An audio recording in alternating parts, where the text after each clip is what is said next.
यत्कृपात्तमहं वन्दे परमानन्दमाधवम्। श्रीमन्मदनगोपालं बृन्दारण्यपुरन्दरम् श्रीगोविन्दं प्रपद्येऽहं दीनानुग्रहकारकम्। वन्दे मुकुन्दमरविन्ददलायताक्षं कुन्देन्दुशङ्खदशनं शिशुगोपवेशम्।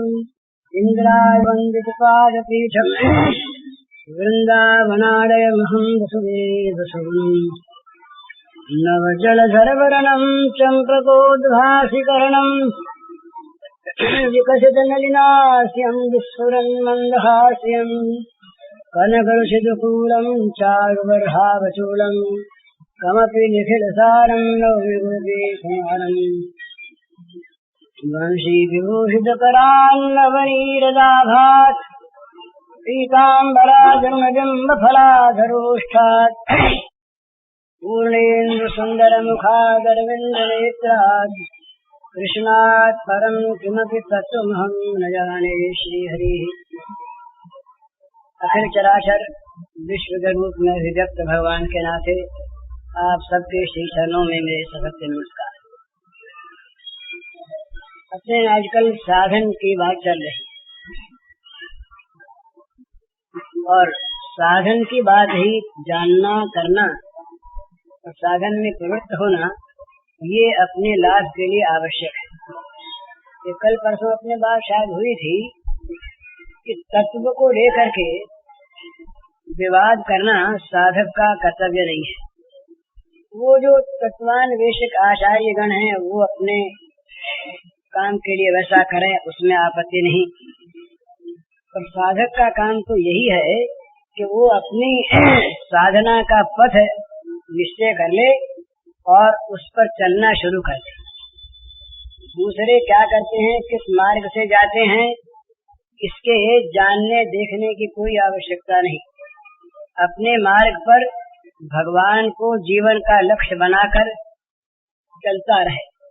जितना जितना वो आगे बढ़ेगा उतना उतना आगे की आवश्यक बातें उसे मालूम होती रहेंगी।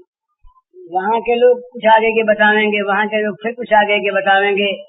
ये कहते हैं ना कि भगवान के लोग में जब जाता है तो देवता लोग आते हैं स्वागत के लिए और अपने अपने क्षेत्र में उसको ले जाते हैं, फिर आगे बढ़ाते, फिर दूसरे आ जाते हैं। ये क्रम सभी जगह स्वाभाविक है।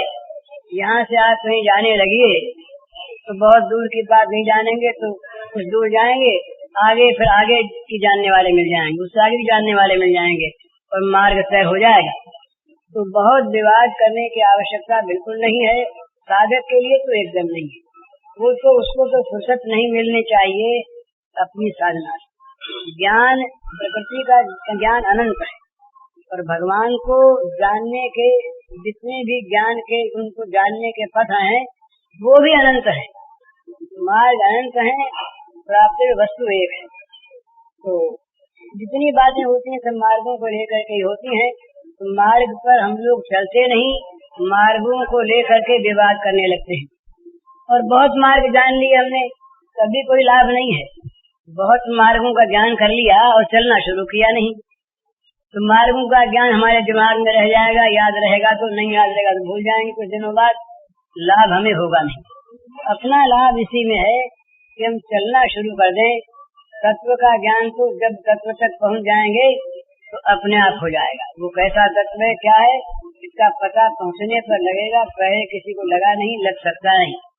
परमात्मा का तत्व परमात्मा ही जानते हैं और परमात्मा के समीप पहुंचने पर अपने आप तत्व का ज्ञान होता है। जिसको परमात्मा जनाते हैं वही जानता है। सो जाना देव जनाई जानत तुम्हें हो जाई विषय बनते तेने लभ्य, ये कठोर विषय में है। इस प्रकार से जिज्ञासा होनी चाहिए हमारी साधन की और प्रवृत्ति होनी चाहिए हमारी साधन में। इसमें विशेष लाभ है। तो यही चर्चा अपने आजकल यहाँ थोड़ी बहुत इस अंश में हो रही है। प्रश्न बहुत से, इनका संक्षेप में उत्तर यह है कि भगवान विष्णु, राम, कृष्ण, शिव ये सब के सब एक ही तत्व के विभिन्न रूप हैं। एकम सद्विप्रा बहुधा वदन्ति। और इनका लीला में संबंध वो स्वामी सखा सेवक सिय पीके, ये विष्णु पुराण में, वो विष्णु पुराण में आया है। शिव जी कहते हैं कभी हम स्वामी बनते हैं, कभी हम सेवक बन जाते हैं। कभी हम अंशी बन जाते हैं, कभी वो अंश बन जाते हैं, कभी वो अंश बन जाते हैं, हम अंशी बन जाते हैं। तो इनका तत्वतः स्वरूप है एक है, और लीला में इनके विभिन्न स्वरूप हैं और स्वरूपानुकूल।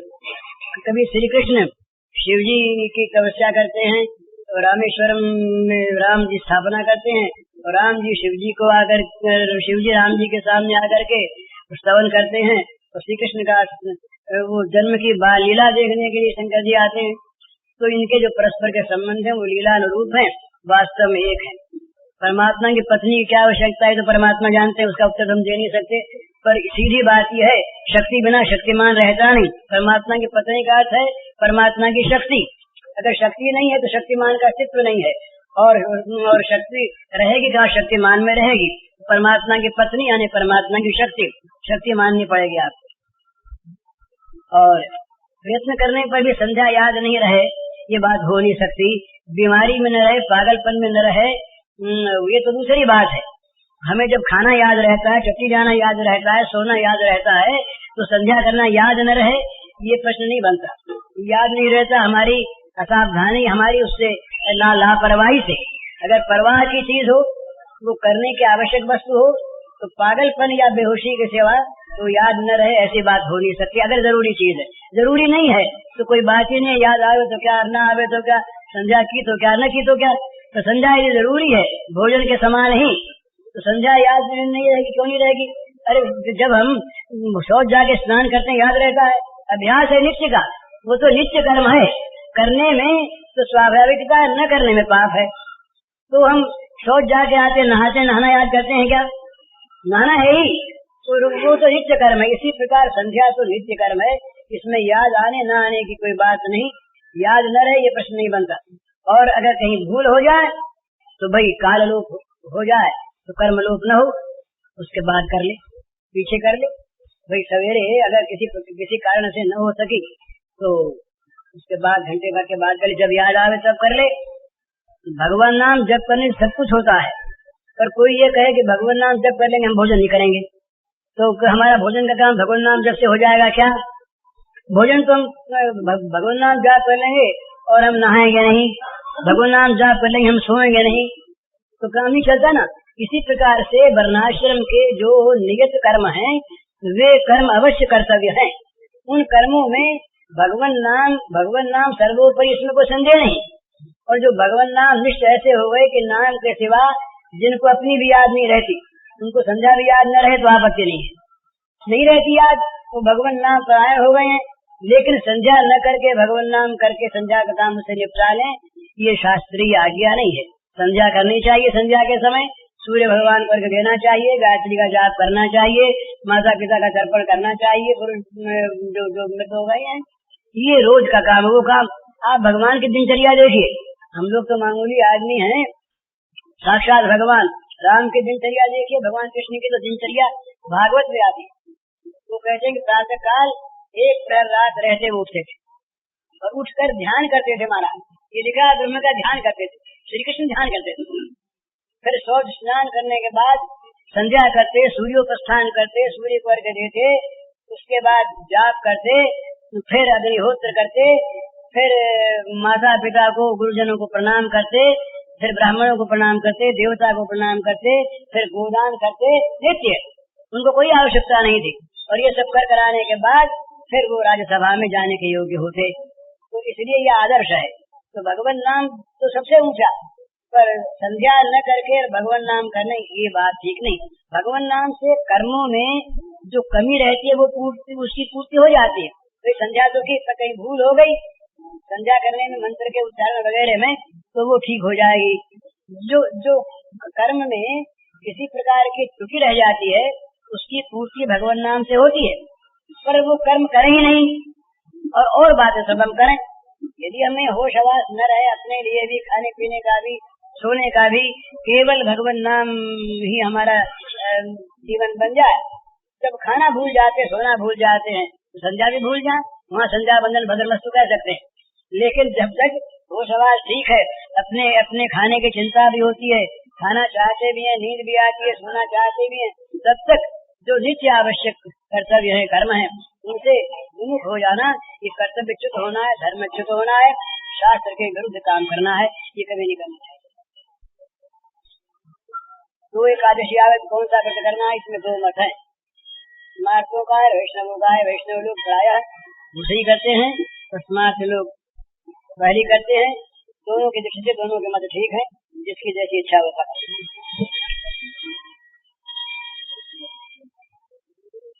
ऋण जो है ना, ऋण वास्तव में पाप है।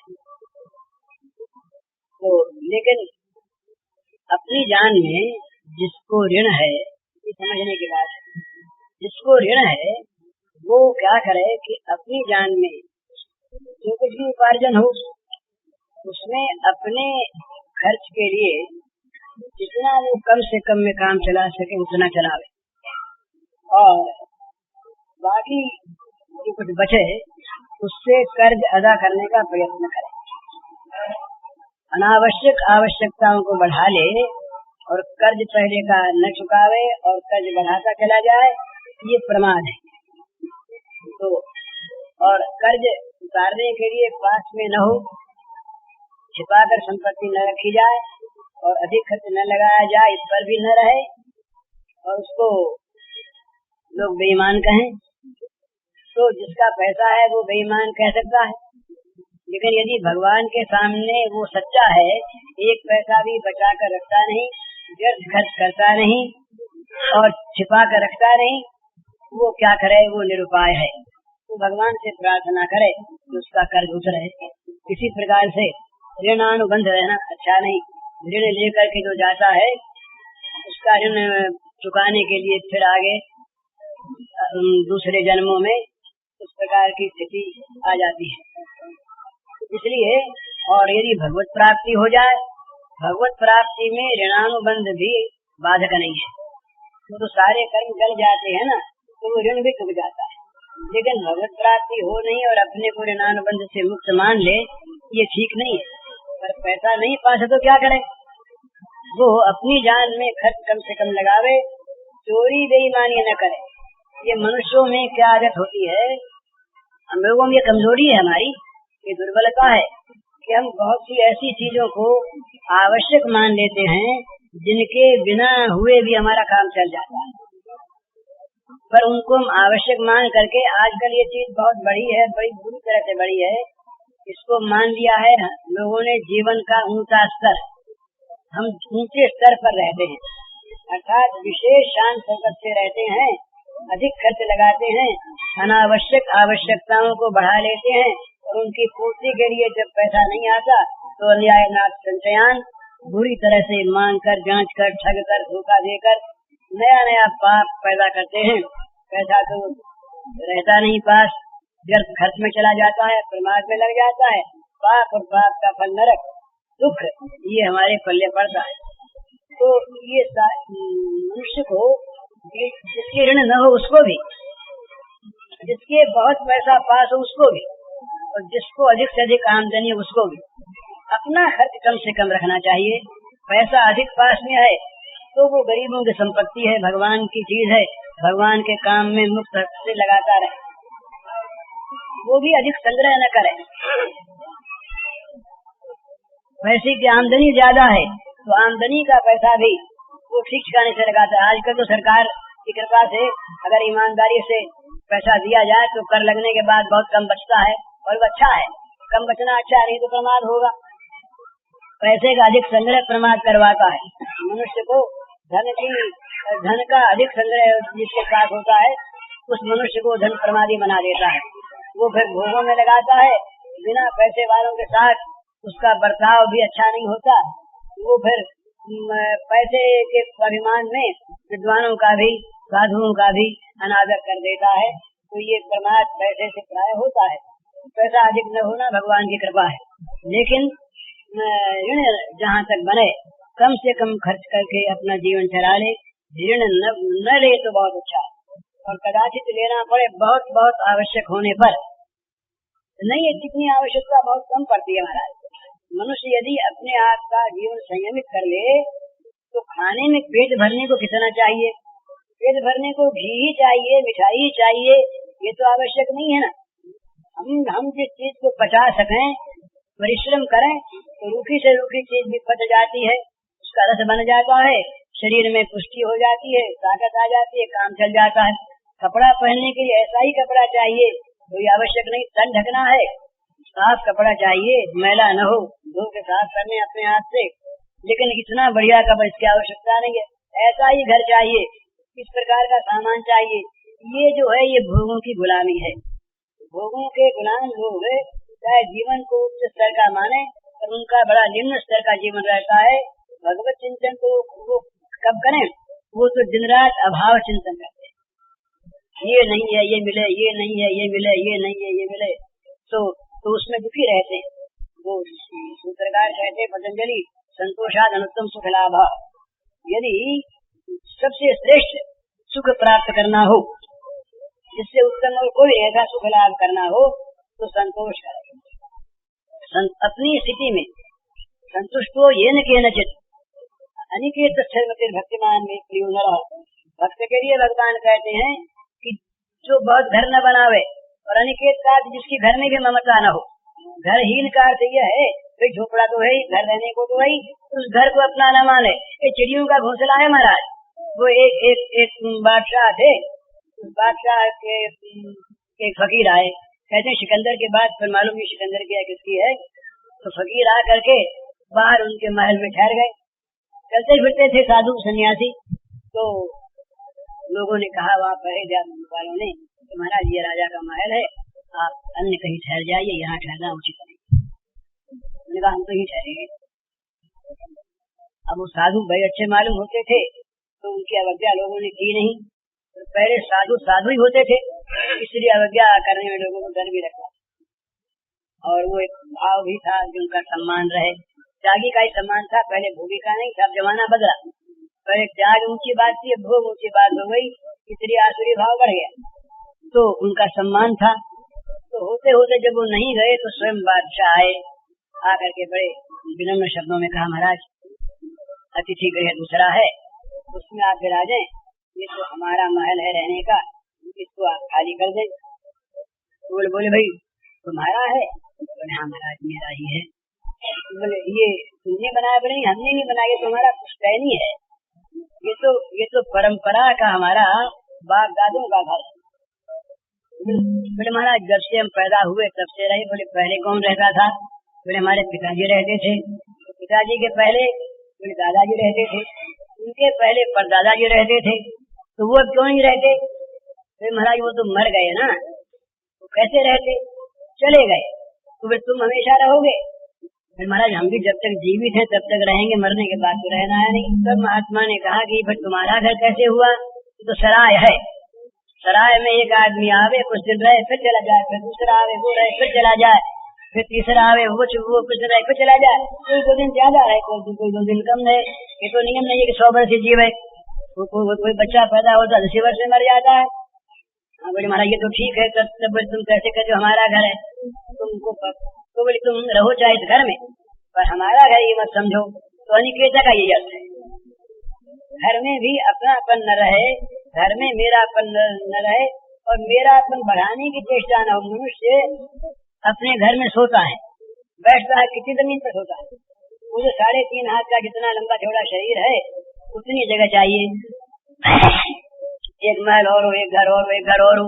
ये सिवाय ममता की छाप लगाने के उस घरों पर कागज में वो नाम आ जाए, दर्ज हो जाए अमुक का मकान है, इसके सिवा और उपयोग क्या है? अभिमान तो बढ़ता है, ये मेरा ये मेरा ये मेरा मेरा मेरा मेरा बहुत बढ़ जाता है, उसके साथ दुख बहुत बढ़ जाता है।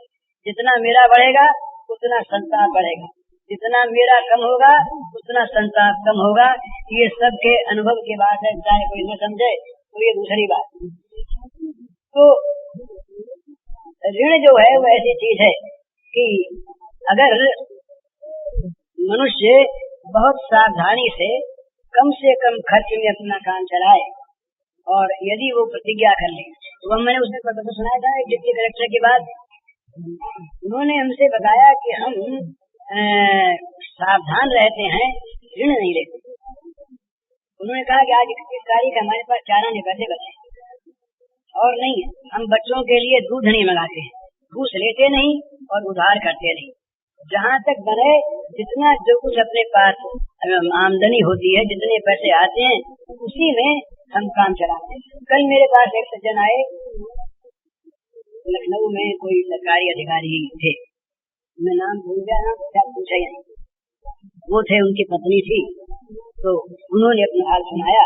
उन्होंने कहा कि 5 बच्चे हैं और हम 2 स्त्री पुरुष हैं और कितनी आमदनी बताई, वो आज की स्थिति में पर्याप्त नहीं, लेकिन बोले हम लोग उसी में काम चलाते, बड़े काम ही नहीं चलाते।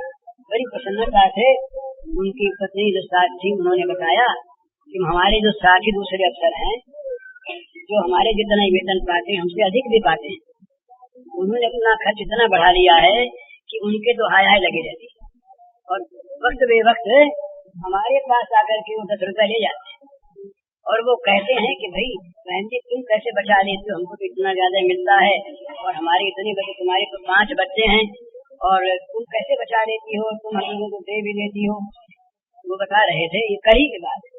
तो क्यों, वो मितव्य यही है, अपना खर्च बढ़ाते नहीं, अनावश्यक खर्च जो बढ़ा लेता है उसको चिंता करनी पड़ती है और कहीं कहीं वो कमजोरी से ऋण कर लेता है।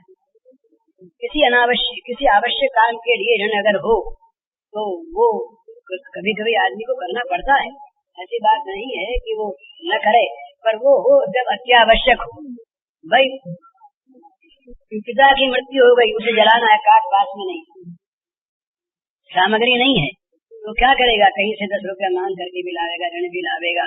कन्या का विवाह करना है और कम से कम खर्च में करने पर भी नहीं चलता, तो वो कहीं मांगेगा भी, कहीं वो कर्ज भी लेगा। ये आपद धर्म है, परंतु आपद धर्म को व्यवहार धर्म न बना। आपद धर्म को आपत्ति काल में, और आपत्ति काल भी वो बिना हुई आपत्ति को आपत्ति न मान ले। हमारे एक मित्र रहे, वो पैसा था उनके पास, फिर पैसा उनके हाथ से निकल गया। तो बम्बई में रहते, साहित्यिक थे, बड़े अच्छे आदमी थे। तो बोले भाई जी हम आजकल बड़े दुखी रहते हैं। हमने कहा क्या बात है? बोले रात को नींद नहीं आती। तो क्यों नहीं आती? बोले हमारे पास जब पैसा था तो हम रात को सोते वक्त रोज बढ़िया से बढ़िया इत्र शरीर पर लगाकर मंत्र सोया करते थे और उसकी सुगंधी भर जाती थी तमाम, तब हमें नींद आती थी। अब भोजन को पैसा नहीं, इत्र कहाँ से लावे? तो एक तो चिंता भोजन की और एक इत्र की आदत थी। तो ये दुख बुलाया हुआ है कि नहीं? ये इत्र वो न लगाते, पहले से बुरी आदत न डालते, बुरा व्यसन न डालते, और इतनी बार चाय पिए बिना नहीं चलता, इतनी सिगरेट पिए बिना नहीं चलता, इस प्रकार के जूते पहने बिना नहीं चलता, ये इस प्रकार की चीज हुई बिना नहीं चलता। ये जब गुलामी आ जाती है मनुष्य के मन में भोगों की, तो कर्ज भी लेगा, चोरी भी करेगा, मांगेगा भी। कामना जो होती है ना, ये कामना ही सारे अनर्थों की जड़ होती है। कामना से पाप हो गई। कामेश क्रोधेश रजगुण समुद्भव महाशनो महापापमा विद्यन वैरणम। तो ये मनुष्य को चाहिए कि अपनी आवश्यकता को कम से कम रखे व्यक्तिगत, और घर में अगर चले तो घर की आवश्यकताओं को भी कम से कम रखे। आज भी हम लोग क्या करते हैं, ऊपर वालों को देखते हैं, नीचे वालों को नहीं देखते। ये हमारा दोष है। भाई अमुक आदमी के 2 मोटर है, तो उसके 5 मकान है, उसके 50 नौकर रहते हैं और वो इतना खाता पीता है, हम वैसे ही बने। ये नहीं देखते कि ऐसे तो कुछ ही संख्या में होंगे, पर लाखों आदमी ऐसे हैं जो हमसे बहुत कम हैसियत रखते हैं। हमारे जैसा उनके पास घर नहीं है, हमारे जैसी खाने की चीज उन्हें नहीं मिलती, हमारे जैसे कपड़े भी नहीं मिलते, और वो जी रहे हैं, उनके भी बाल बच्चे हैं। तो हम क्यों न उनकी तरह रहें, हम क्यों न उनको आदर्श माने। हम 100 रुपए हमारे पास है, हम 1000 वाले को देखते हैं, पर ये क्यों न देखें कि 10 रुपए वाले की संख्या कितना है, और अपने 100 में से हम 10 वाले न बनकर 50 वाले बन जाएं, और 50 उन 5 में बांट करके उनको 10-10 वाला बना दें, तो क्या है? पर ये मनुष्य की वृत्ति नहीं होती, वो आराम तलब हो जाता है। ये मनुष्य की कमजोरियां 2 रूप में पैदा होती हैं बड़े बड़े लोगों में, नाम का नाम और शरीर का आराम। ये दोनों ही अज्ञान की घोषणा है। न नाम आत्मा है, न शरीर आत्मा है। पर ये मनुष्य इतना भ्रमित हो जाता है, भूला हुआ रहता है कि शरीर को सदा आराम मिलता रहे और नाम का नाम बना रहे, नाम होता रहे, हमारा नाम चलेगा। तो किसका नाम चलेगा? तुम हो कौन? तुम तो आत्मा हो, वो चैतन्य हो, तुम्हारा तो कोई नाम वाम है नहीं। ये रखा हुआ मिथ्या नाम, ये नाम न मालूम कितने आदमियों का हो सकता है। तो ये नाम क्या चलेगा? एक कल्पना की चीज रखी हुई वो चलेगा। ये मोह है कि नहीं? और शरीर को ऐसा आराम मिले, ऐसा खाएं, ऐसा पिए, ऐसे बिस्तर पर सोएं, ये केवल अपनी बात है। फिर दूसरा, हम अगर 100 रुपए 500 रुपए की पोशाक पहन ले, कौन देखने आता है कि इनकी पोशाक कितनी है? कौन आंकता कितने रुपए की है? और हम अगर 50 की पहन ले, 10 की पहन ले, तो कौन कहता है कि ये कितने की है? ये आदमी नीचा हो गया। अपने मन में हम अपने को शर्मिंदा मान लेते हैं, अपने मन में हम अपने को गौरव वाला मान लेते हैं। गोनाम कैसे सजाए हैं अपने मन में, दूसरा चाहे देखे भी नहीं। तो ये सब मूर्खताएं हैं, अपने आप को दुख में डालने की ये सब प्रक्रियाएं हैं। इनसे साधक को बचे ही, साधारण आदमी को भी, हर गृहस्थ को, हर मनुष्य को ये चाहिए कि अपनी आवश्यकता कम से कम रखे। आवश्यकता अधिक होगी, अभाव के चिंतन का दुख होगा। अभाव का चिंतन अधिक होगा तो अभाव की पूर्ति के लिए प्रयास होगा। वो प्रयास न्याय भी हो सकता है और अन्याय भी हो सकता है। सच्ची कमाई से भी वो उस मांग की पूर्ति हो सकती है, और न हो तो हम कहेंगे भाई अब चोरी करो, झूठ बोलो, हम लोगों को ठगो, धोखा दो, क्योंकि हमें तो चाहिए। वो चाहिए जहाँ पर है और वो चाहिए की पूर्ति नहीं होती तो मनुष्य फिर अन्याय से संचय करना चाहता है, पाप करना चाहता है, उसका जीवन और दुखी हो जाता है। जिसके पास कुछ नहीं है, थोड़ा है, उसका जीवन कम दुखी है। और जो बुरे बुरे काम करके बहुत चीज लाता है वो रात दिन चिंतित है, रात दिन भयभीत है, रात दिन विषादग्रस्त रहता है, उसका जीवन बड़ा अशांत रहता है, दुखी रहता है।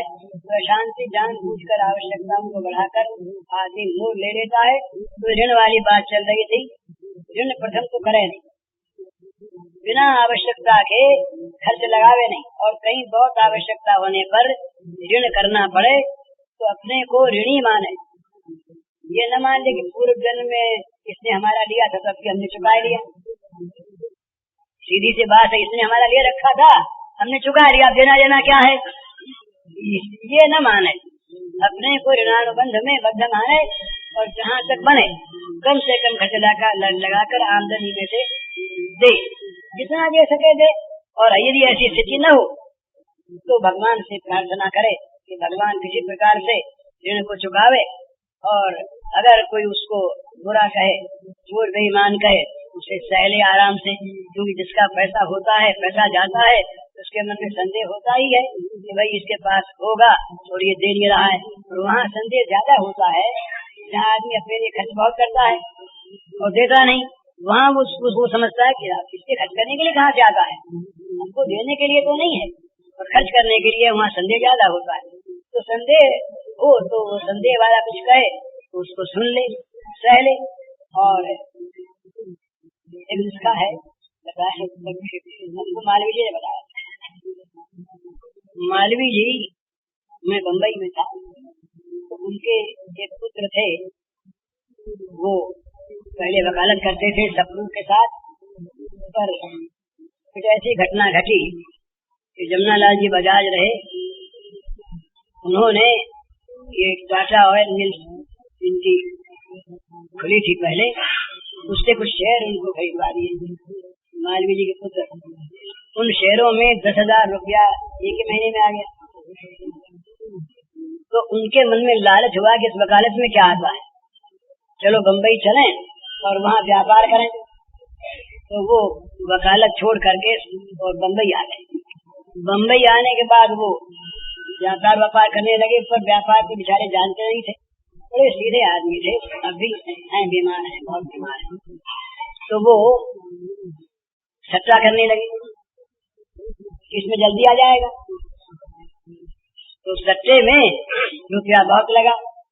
तो मालवी जी का एक गांव था, हो गया रमाकांत मालवी, उनके भाई ने, और वो सिरोही में कहीं वो दीवान रहे, उसमें लाख रुपया अंदाज लाए थे, वो भी उन्होंने दे दिया। घर में जो कुछ था वो भी चला गया। इसके बाद भी उनकी विपत्ति मिटी नहीं। तो वो मेरे पास रहते थे। मालवीय जी से मेरा बड़ा घर का निकट का संबंध था। मैं पंडित जी नहीं कहता, बाबू जी कहा करता था, ऐसा घर का संबंध था। तो मालवीय जी ने उनको सार दिया।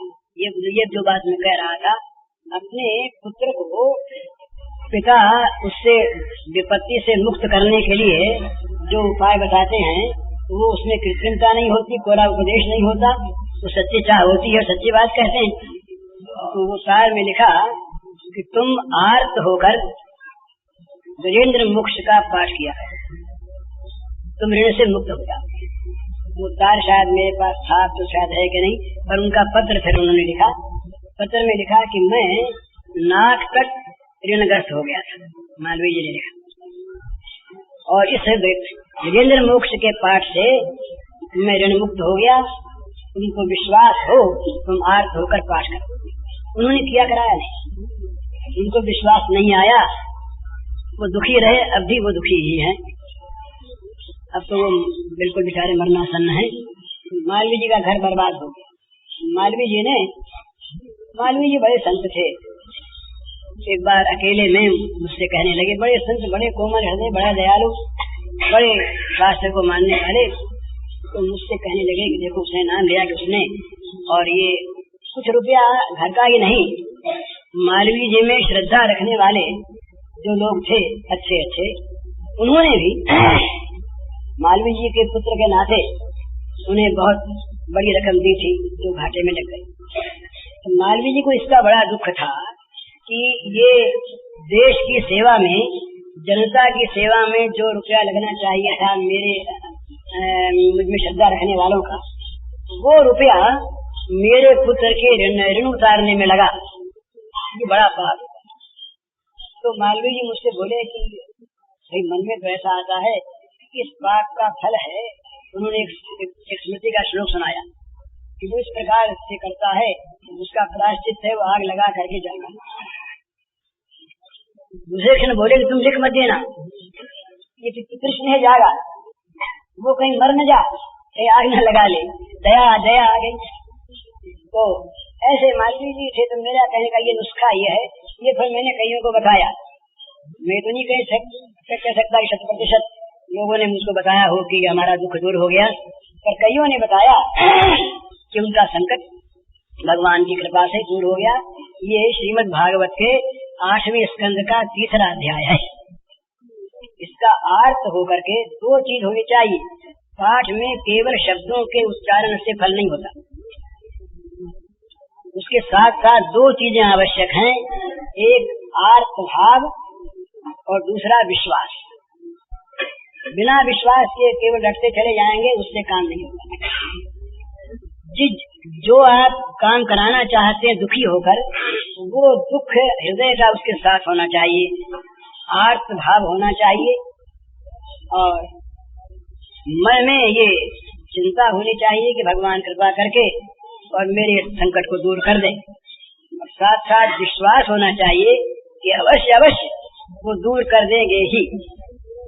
भगवान यदि कुछ करना चाहें तो वो किसी न किसी प्रकार से उस प्रकार का संयोग लगा देते हैं। जो न करें, जो और दृढ़ रहें, भगवान से केवल भगवान को ही मांगे, वो सर्वोत्तम है, इसमें कोई संदेह नहीं। पर यदि पाप से लोग मांगते हैं कि पाप करके हम पैसा कमा लेंगे या न्याय करके कमा लेंगे, उसकी अपेक्षा बहुत अच्छा है भगवान से मांगना। इसमें पाप तो है नहीं। अगर न मिला, अगर किसी प्रकार से कोई प्रारब्ध का संयोग बड़ा प्रबल हुआ, प्रतिबंधक यदि बहुत कड़ा हुआ, तो संभव है कि जल्दी न मिले, जल्दी न वो काम हो, और इतने में हमारे मन में एक निराशा आ जाए, हम छोड़ दें, दूसरी बात है। लेकिन अगर न भी मिलेगा तो बुरा काम तो नहीं हुआ ना, भगवान का स्तवन ही हुआ, भगवान की स्मृति आई, ये तो परम लाभ हुआ ही, हानि की कोई बात नहीं। तो ये मुझे याद आ गया ऋण वाली बात सोच करके। तो ये जिनको ऋण हो वो भी, और जो और भी विपत्तिग्रस्त हो, मालवीय जी ने एक बार बताया मुझसे कि दिल्ली में एक कांग्रेस का अधिवेशन हो रहा था। उस अधिवेशन में आपस में एक कांग्रेस की कार्यकारिणी कमेटी का अधिवेशन था। उस उस अधिवेशन में आपस में इतना भयंकर मतभेद हो गया कि ये स्थिति आ गई कि कांग्रेस टूट जाएगी, संगठन नष्ट हो जाएगा, रहेगा नहीं। इतने में मध्याह्न भोजन का समय हो गया, लंच का समय हो गया, तो कहा कि पीछे बैठेंगे। अब वो ये स्थिति आ गई कि जो स्थिति थी उसके दूसरी बात यही निकलती कि तोड़ दो कांग्रेस को, ये स्थिति थी। इस स्थिति में मालवीय जी ने वो सबने कहा कि पहले खा लें, खा के आ जाएं, खाने चले गए। तो मालवीय जी ने कहा कि मैं अलग गया अपने कमरे में, मैंने भोजन तो किया और मैंने आर्त होकर के गजेंद्र मोक्ष का पाठ शुरू किया और पाठ शुरू करके मैं जितनी देर तक वो लंच का समय था उतनी देर पाठ करता रहा, खाया नहीं। कई पाठ हुए मुझे ठीक याद नहीं, उन्होंने बताया तो था। उसके बाद जब हम बाहर आए तो मेरे मन में एक प्रस्ताव की सूचना हुई अपने आप, और मैंने वो प्रस्ताव रखा, सबने मान लिया। कांग्रेस रह गई, बच्चे के बच्चे ज्यों की त्यों, उन्होंने अपना ही अनुभव सुनाया। तो ये भगवान के जितने स्तवन है ना, ये सब व्यर्थ नहीं है, ये सब व्यर्थ नहीं है। भगवान शंकराचार्य ने अपनी माँ को भगवान श्याम सुंदर के दर्शन कराने के श्रवण किया और भगवान श्री कृष्ण प्रकट, ये शंकराचार्य ने भगवान को प्रकट करके अपनी माँ को दर्शन कराया भगवान के। तो ये व्यर्थ नहीं होना चाहिए। ये जितना भी किया जाता है ये मन से, सच्चे मन से हो, श्रद्धा विश्वास पूर्वक हो, और जिस काम के लिए करना चाहते हैं उसकी भावना आत्म जिज्ञासु अर्थार्थी ज्ञानी च भरतर्षभ, अर्थार्थी भी उदार है, उदारा सर्वैवैते ज्ञानी त्वात्मी मेवतम, ये भी श्रेष्ठ है। तो ये भगवान से मांगता है ना, और उसे तो नहीं मांगता किसी के आसन हाथी प्रसाद का। अरे ध्रुव ध्रुव सगलानी जपे हरे नामो, सगलानी माने सकाम। मन में दुख था, माता ने गोद से उतार दिया, पिता के गोद से, मन में बड़ी ग्लानि थी। ग्लानि के लिए इसको लेकर के उन्होंने भगवान को याद किया, पर तो भगवान उसके सामने प्रकट हो गए, उसकी इच्छा ही पूर्ति नहीं हुई, उनको अपना धाम भी दिया। तो ये जितने भी भगवान के, और ये साधन के लिए हूँ और अच्छा है, ये लौकिक कामनाओं के लिए तो होते नहीं, मूर्खता है। मूर्खता यूँ है कि जो चीज जाने वाली है उसके लिए भगवान का स्तवन करे, भगवान से मांगे। नष्ट होने वाली वस्तु और जो परिणाम में दुखप्रद उस वस्तु के लिए हम भगवान से याचना करें, ये भगवान का एक प्रकार का निरादर है। किसी राजा से हम ये कहें कि क्षदाम दे दो, तो राजा कहेगा कि हमारे अनुरूप मांगना चाहिए ना। हम जो इतने बड़े दानी महादानी, भगवान कहते हम महादानी है, अरे हमसे तुम हमको मांग लो, तो हमको दे करके भी हम तुम्हारा ऋणी मानेंगे हम अपने को, क्योंकि तुमने और कुछ नहीं मांगा, हमको मांगा। तो ऐसे भगवान से यदि कोई एक कौड़ी मांगे भिखमंगा बन करके, तो भगवान उपहास करते, नाराज तो नहीं होते, नाराज होना जानते नहीं भगवान, लेकिन वो उपहास करते हैं। और उपहास की चीज है ये संसार की वस्तुओं का, बड़े से बड़े साम्राज्य का, धन का, पद का, अधिकार का भी भगवान से मांगना ये बड़ी तुच्छ कामना है। और ये असल में अज्ञान है। अज्ञानावस्था में ही, यद्यपि ये अज्ञान में ऊंचा स्तर है कि भगवान पर तो विश्वास है, मांगता तो भगवान से है, इसलिए ये ऊंचा है। पर मांगना जहाँ पर है भोगों को, वहाँ पर मूर्खता तो है ही। जो भोग वो दुख योनि है, जो अनित्य हैं, अस्थिर हैं, जो सदा रहेंगे नहीं, और रहेंगे तो पाप कराएंगे अधिकांश में। इस प्रकार के वस्तुओं को भगवान से मांगना ये ठीक नहीं है। तो ऋण के लिए भी भगवान से प्रार्थना करने की आवश्यकता नहीं। प्रयास करे अपनी जान में जहाँ तक बने दे, अभी कभी जन्म में दे, चार्ज है। भगवान से क्यों मांगे, भगवान के सामने क्यों मामूली वस्तु के लिए हाथ पसारे। उनसे तो यही मांगे कि भगवान बस एक बार दे दो आपका चिंतन। कहीं पर भी जाएं, नरकों में जाएं, स्वर्ग में जाएं, मनुष्य लोक में रहें, पशु पक्षी हो जाएं, और वो पशु जीवन भी अच्छा। काकुशंती से पूछा कि तुम कौवे क्यों रहते हो?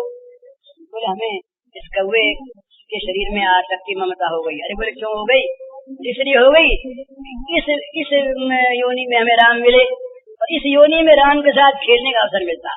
उन्होंने बताया अपने जीवन का हाल कि जब राम अवतार होता है, छोटे से बच्चे बने हुए जब राम छत पर खेलते हैं, आंगन में खेलते हैं, तब मैं चला जाता हूँ छोटा सा कौवा बन करके, मुझको खूब दिखाते हैं, मेरे पीछे पीछे दौड़ते हैं, मेरे साथ खेलते हैं। तो ये सुख यदि काक योनि में मिलता हो तो देव योनि की क्या आवश्यकता? देव योनि में जाकर मैं क्या करूंगा? काक योनि में तो मैं प्रत्येक कल्प में भगवान राम के शिशु लीला में उनके साथ खेलने का अवसर प्राप्त करता हूँ। ये मेरा धन्यभाग्य। तो जिसमें भगवान मिले वो काक योनि भी अच्छी, वो पशु योनि भी अच्छी। भगवान का स्मरण कराने वाला अगर ऋणानुबंध हो तो वो भी अच्छा, भगवान का याद दिलाता है ना। सुख विपत्ति यदि भगवान को याद दिलाने वाली हो वो भी बड़ी अच्छी, वो भी आदरणीय। तो असल में मानव जीवन का असल काम तो है भगवान के चिंतन में लगे रहना। सारे अभ्यास इसीलिए होते हैं कि किसी प्रकार से हमारे चित्त की वृत्ति अनवरत रूप से बिना किसी बाधा के नित्य निरंतर भगवान में लगी रहे। ये सर्वोत्तम साधन, सर्वोत्तम कर्तव्य, सर्वोत्तम धर्म है मानव का कि बस सब कुछ भूल कर अच्छे बुरे दोनों को विस्मृत करके केवल और केवल भगवान के मधुर मधुर पवित्र चिंतन में अपने मन को लगाए रखे। ये जिसके द्वारा लगना हो जाता है वही सत्संग है, चाहे वो कैसा ही हो। और जिसके द्वारा इसमें व्याघात होता है, इसमें इसका विरोध होता है, चाहे हम उसका नाम महासत्संग कुछ भी रखें, वो दुस्संग ही है। भगवान को भुला देने वाला दुस्संग और भगवान को याद दिला देने वाला सत्संग। इस सत्संग और दुस्संग की व्यापक व्याख्या है। भगवान में जब मन लगेगा तो भगवान के अनुकूल कार्य अपने आप होंगे। उस समय मनुष्य भगवान के प्रतिकूल कार्य करने में डरेगा, उसके मन में यह आवेगा। ये बात बिल्कुल सही बात है। हम जिसके सेवक होते हैं, हम जिसको प्रसन्न करना चाहते हैं, उसके अनुकूल काम हम अपने आप करेंगे। स्वाभाविक हम जानना चाहेंगे कि उसके अनुकूल क्या है और उसके मन की बात को रुचि, एक होता है रुचि देख कर काम करना, एक होता है आज्ञा पाकर काम करना, एक होता है बाध्य होकर काम करना और एक होता है आज्ञा मिलने पर भी न करना। तो जो सही सेवक होता है वो रुचि रखता है स्वामी की, और स्वामी तो ऐसे हैं कि वो तो सेवक रुचि रखते हैं। राम सदा सेवक रुचि राखी। भगवान तो सेवक की रुचि रखते हैं, लेकिन सेवक को ये चाहिए भगवान को जिस बात से प्रसन्नता होती हो इसको वो जान ले, जान करके बिना कहे बिना आज्ञा पाए ही उस काम को उसी प्रकार से करे। ये सेवक का धर्म होता है। इसलिए जो भी भगवान का चिंतन करेगा, भगवान का सेवक होगा, भगवान के अनुकूल कार्यों में उसकी प्रवृत्ति होगी।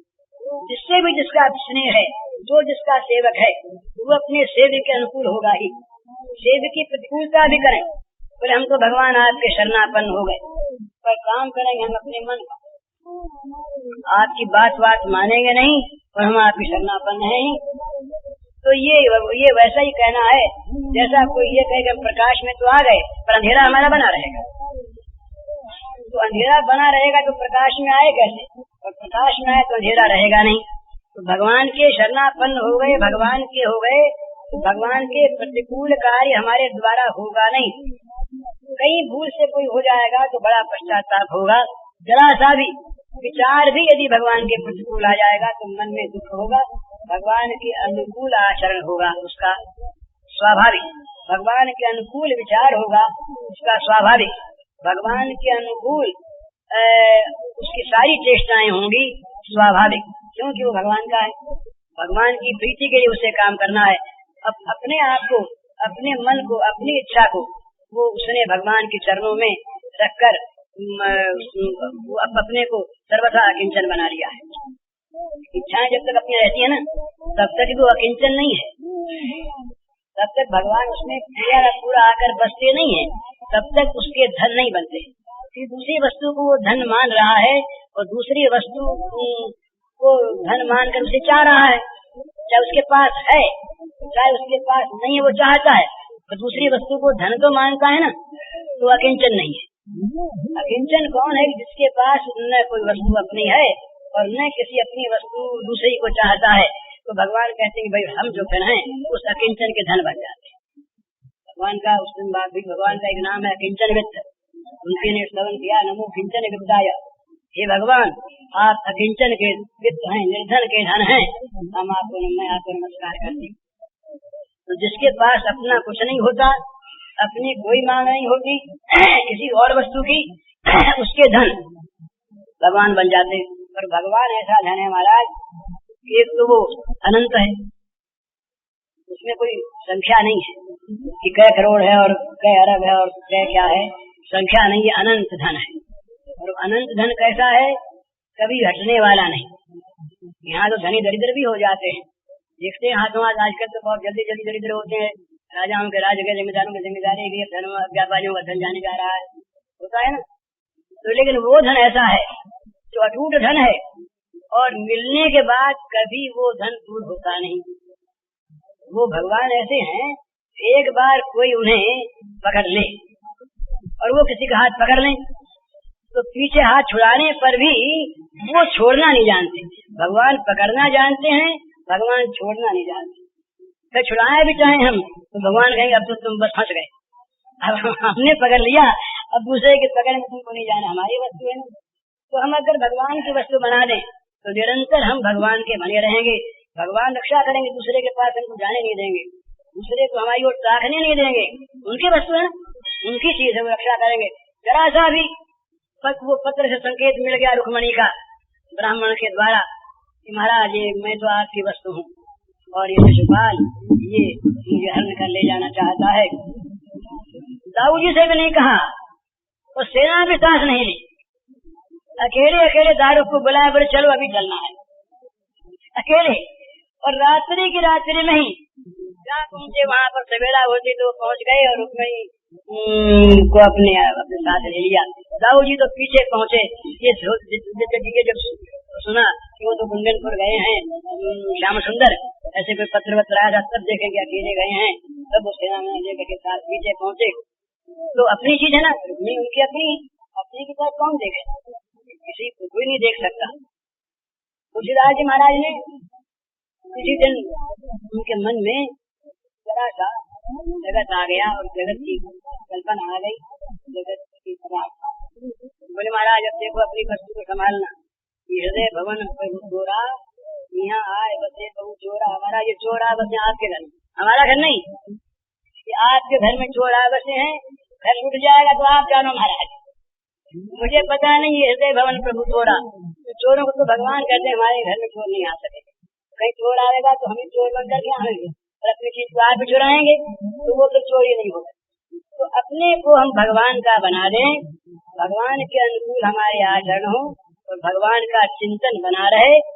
जगत में हमारी स्थिति चाहे लोगों के देखने में अत्यंत नगण्य हो, तुच्छ हो, लज्जास्पद हो, अत्यंत गिरी हुई हो, कोई हमें पूछे नहीं जाने नहीं, सब ओर से अनादर मिलता हो। कल किसी एक भाई ने कहा कि मुझे तो सब तरफ से उपेक्षा ही मिलती है, मैंने कहा तुम पर भगवान की बड़ी कृपा है।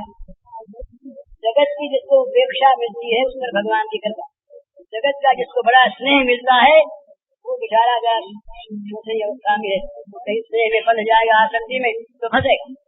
तो बड़ा अच्छा जगत की उपेक्षा मिले तो समझे भगवान की कृपा, जगत का स्नेह मिले तो बंधे बधावे नहीं, वहाँ भी ये समझे कि भगवान स्नेह दे रहे हैं, दे करके अपनी सेवा कराना चाहते हैं, उनके साथ आसक्ति ममता के बंधन में न बंधे, बचाए रखे अपने को निरंतर। नहीं तो महाराज अंगुली पकड़ी के पहुंचा पकड़ा तो समुद्र बन जाता है, आता है विषय मन में तरंग की भांति, अगर उससे रख लिया तो वो समुद्र बन जाता है, तो उसमें डूबना पड़ता है। तो अपने तो यही एक ही इच्छा रखे और एक ही क्रिया करे, किसी प्रकार से हम जगत को भूल जाएं और हमारी स्मृति में हमारे जीवन में केवल भगवान रहे, भगवान ही हमारे सर्वस्व हों, हम भगवान के हों, भगवान हमारे हों, और जो कुछ भी हमारे से बल पड़े भगवान करावे अपना काम, भगवान अपना करावे तो उनका अनुकूल होगा ही। हम अपना करेंगे, अपने लिए करेंगे तब तो जरा सोचने की बात है कि अपने लिए कौन, भगवान तो ये चाहते हैं और हमारे लिए तो ये अच्छा है। जब करना ही भगवान के लिए अपने लिए है, तदर्थम कर्म कौन थे मुक्त संगत समाचरण। भगवान ने कहा कि कर्मों का भली भांति आचरण करो, कर्मों में कोई किसी प्रकार की त्रुटि मत आने, दुष्कर्म समाचरण कर, मुक्त संगा कर्म में कर्म के फल में आसक्ति न हो।